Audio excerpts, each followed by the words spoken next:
I think we've become part of the fabric of the NBA, where the voice, people listen to the voice of the NBA through us, and the heartbeat of the NBA through us.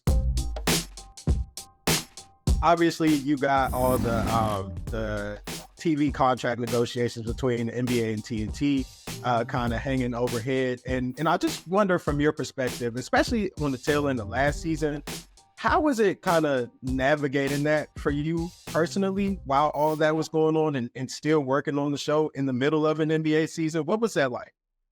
Well, this year coming up, for sure, we still, Warner Brothers Discovery, so to speak, or TNT as you know it, still has the rights. So we're going to be on no matter what. So I really wasn't thinking about any of it until now. Everywhere I go, I get asked, what are you guys going to do? What are you guys going to do? Not even individually, but as a four. We hear the fans. I hear them all. I was in every country in the world. I was in Abu Dhabi. I was in Europe. I was in Miami. I was in New York. And everyone would ask me the same question. For me, I feel like we're like LeBron James in his free agent year. Like we're going to have to do this press thing and go, we're taking our talents too, because, I think we've become part of the fabric of the NBA, where, the voice, people listen to the voice of the NBA through us, and the heartbeat of the NBA through us. The four of us probably have one of the most unique opportunities to actually have a say in ownership of the property. And that would be something different. So we can make sure that the people that worked on our show forever still could be employed, where normally we were just highly paid workers. Now we have a lot of say on who's going to be part of something if we continue it together.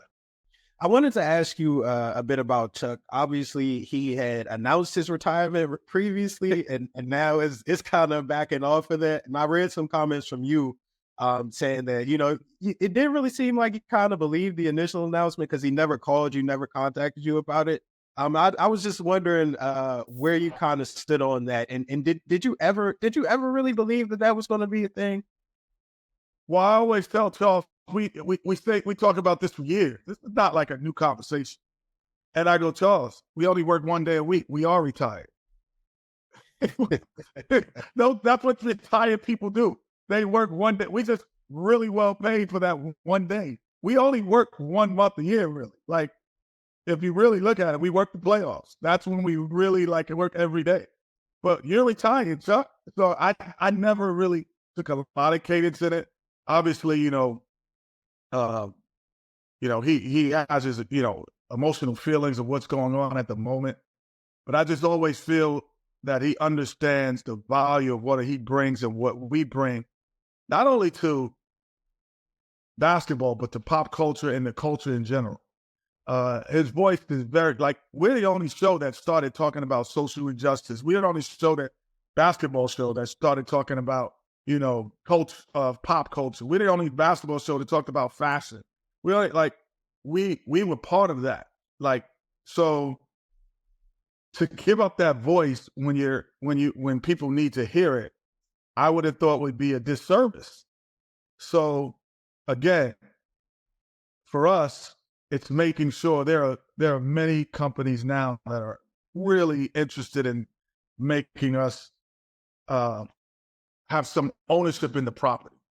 And I think that's important for me to not be a high paid employee. I'm from the rap era. So I'm like, we got to own the label. We got to own the label, and we have to distribute it ourselves at times, because now we can control who the people that really made us who we are, empower them as well. Hey, sports fans, if you want to see more conversations with athletes and stars, check out these videos right here and be sure to subscribe for more from USA Today Sports.